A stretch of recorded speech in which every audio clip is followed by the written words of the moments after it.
Yeah, well, I had intended to work underneath the Jeep today, but Mother Nature had other plans. I'm not dedicated enough to roll around on a wet driveway. What else could I do today?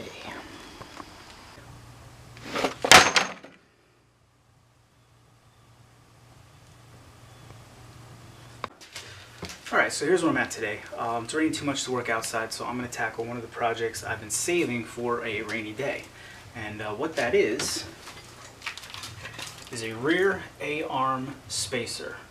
For those that don't know, the rear end and the rear linkage on a WJ is not like other solid rear axle vehicles. It is what they call a wishbone, or a tri-link, or an A-arm.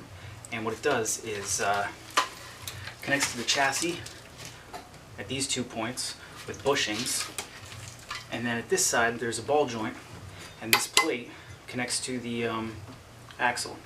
And once you lift your vehicle up, the geometry gets thrown out. Okay, so what happens is you lift the back of your WJ up, this angle increases, puts too much stress on this ball joint, prevents your flex, and this ball joint goes straight to hell real quick.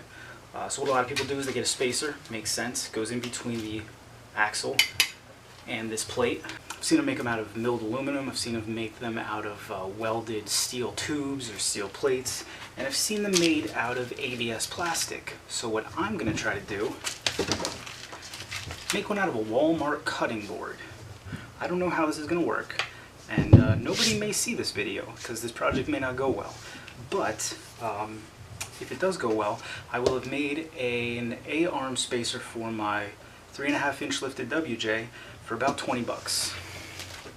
Cutting board was $10. Got some epoxy for $6, and I got some new Fastenal hardware for another $6, so I guess $22 total. Alright, the first thing I had to do in this process was get a ball joint plate to work with. I didn't want to take my old one off. I had this A-arm laying around, so this is just me pounding it out.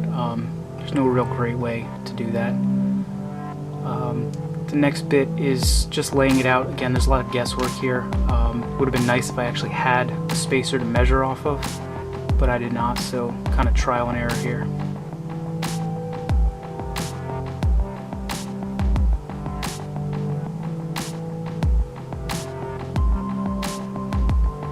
Yeah, I'm using a bandsaw here because I have one, but this could definitely be done without a bandsaw or any power tool. You could probably do it with like a coping saw, maybe a hacksaw if you really wanted it bad enough.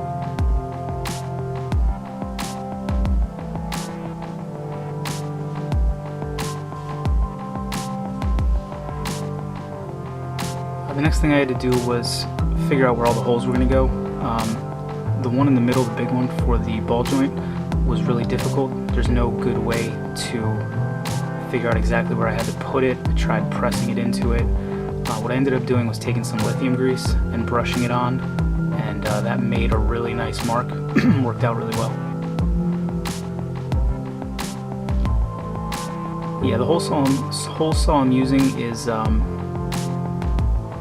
5/8. That just happened to be the one I had lying around.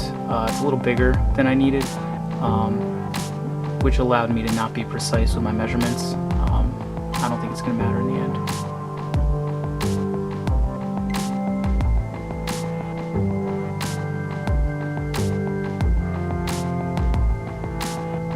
Did the same thing with the spade bit. I think I went with a 5/8, which is bigger than the 1/2-inch bolts, obviously. It's just going to make it easier to line up on the vehicle, and I really don't think it's going to affect the functionality of the piece. Again, with the drill press, there's no reason you would need a drill press to do this. It could absolutely be accomplished with a hand drill.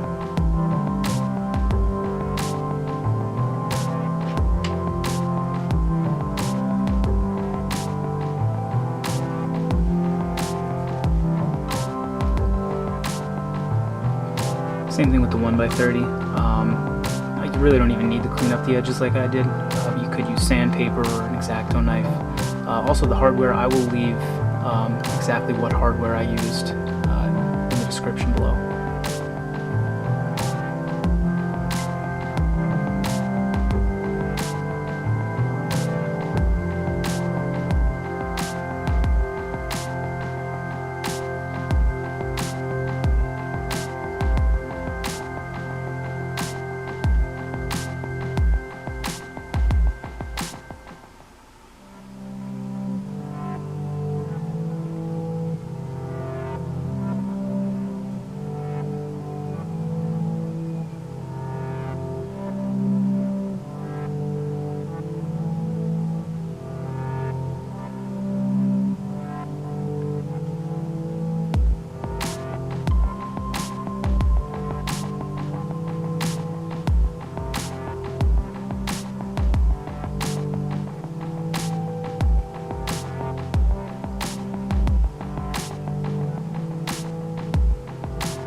Here I'm labeling all the pieces before I glue them.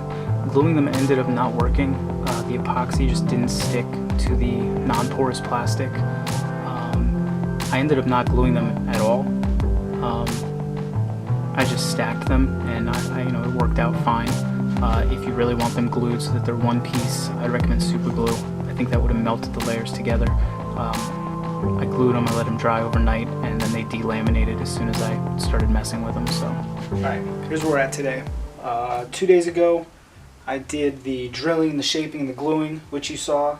Yesterday, I got home from work, and I came down here and I drilled the rest of the holes, and I cleaned it all up on the 1x30, and as I was doing that, I thought I'd be done, which is why I didn't even bother filming it. I figured it was boring. You're just going to see me spending an hour on the 1x30 cleaning up all the sides. And what happened was it started to delaminate. What I came up with is epoxy was a stupid decision. I should use super glue because it'll actually melt the plastic to the other one. The epoxy just sort of floated on top, and it's real easy to just peel off. So I don't think I'm sunk.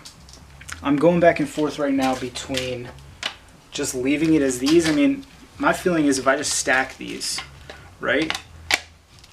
And then I have the ball joint on there with the bolts, and it's bolted down. I mean, it's not going to go anywhere. It's got 3 half-inch bolts going through it. So I'm flirting with that idea. The other idea is I go to the store and I get some super glue. I don't think I'm going to do that though. I'm going to try it without gluing it. I don't think it should matter. These top 2 have the extra hole so that this thing will fit in it. So I think that'll be fine. The whole point here is I could have gone out and bought one of these. They're like $100. I didn't want to do that. I spent $20 on supplies, and I had the tools. I used drill press, 1x30 sander, and a bandsaw. But you could absolutely do it with whatever you have laying around. You could use a handsaw. Maybe a Dremel, just sandpaper. So this is still a very cheap project, an easy one you could do. Rather than spending, I think the cheapest I saw was like 80 something, and the most expensive was like 120 for one of these. So we're still ahead of the game. All right, so here's what it took me to actually get this thing done. What you're gonna need is you're gonna need the materials. You're going to need. I used a cutting board. If I was gonna do this again, I might spend the money on like a square of actual ABS that's already at the thickness and avoid the problem of laminating it and cutting several pieces. I haven't looked into exactly how much that would cost, but I don't think it would be a ton. So you're going to need the materials. You're going to need new hardware because your old hardware, this is the original hardware, it's obviously not going to work. You're definitely going to need. You can probably do it with a twist bit. I liked the spade bit. I used a 5/8 inch hole. It's a little bigger, but I don't think that's going to matter either. As long as the bolts are through, the pressure is going to be holding everything together. So there's a little bit of play. I figured it'd make it easier to line up. If you go on the forums, a lot of people that install A-arm spacers on the WJ, their only complaint is that it took them an hour and a half to line up these holes with the holes on the actual axle. So to avoid that, I made these a little bigger. Then this ball joint hangs down below the level of the plate of the metal plate here. So I drilled one hole and it's like just barely, I doubt you can see it, just barely sticks through. So I drilled that hole in the other one. Anyway, you're also going to need a hole saw. This is just the one that I had laying around that matched the closest. It's a little bit bigger. So you're going to need some way to cut your cutting board. I think you could use a handsaw. You might be able to use a hacksaw. You could definitely use a Dremel. There's probably some way to melt it. You're going to need some kind of hole saw to cut the ball joint recess. You're going to need a, again, I like the spade bit. And that's about it. I mean, I cleaned this up on the 1x30. You can't really tell now. I mean, I had it looking really nice before it all broke apart. But for no reason. I checked. I've got that other axle sitting out back, and I looked at it, and there's no reason it can't overhang a little bit. So it doesn't have to be real clean. And going back real quick to the glue, the reason that the epoxy didn't stick to this this cutting board material is that it's not porous, which is what I wanted. I mean, it's not porous, it doesn't compress, it doesn't crack. So whatever stress and strains are going to be on it, it's not really going to matter. I don't think it's going to deform. I don't think it's going to Like, I don't think this is going to cause a depression in it or anything. I think what I'm getting at is I think we're going to be in good shape. All the ones online look very similar. They're just milled out of aluminum or they're welded. So we will see. I'm going to be putting that in hopefully tomorrow night. I also got a new ball joint for the rear. That A-arm was replaced maybe 3 years ago, so the upper bushings I think are okay, but the ball joint, this isn't from that one, but I think mine is loose, just like this one. This one, you can't even move it, and that's how it should be. So I figured if I'm going to be screwing with it anyway, put a new ball joint in there. Got brand new hardware. I think it's going to work out. So here's the thing, right? I'm going to be done with this video, and I will make a second video with how to change a rear ball joint on the upper control arm on a WJ, and you know, in the middle of that video will be how to install this thing. It's really not rocket science. Yeah, so like I said, leave me some comments on the video, leave me some comments on my process. Try not to judge me on my fabricating skills. I am not a fabricator. Like I've said before, I am not an expert in literally anything. I'm just a guy who's pretty much broke, who still wants to be able to drive a dope Jeep. So I'm just over here trying to facilitate that, those end goals on a budget. Yeah, next time I'll be putting it in the Jeep, so hope you come back for that. Take care.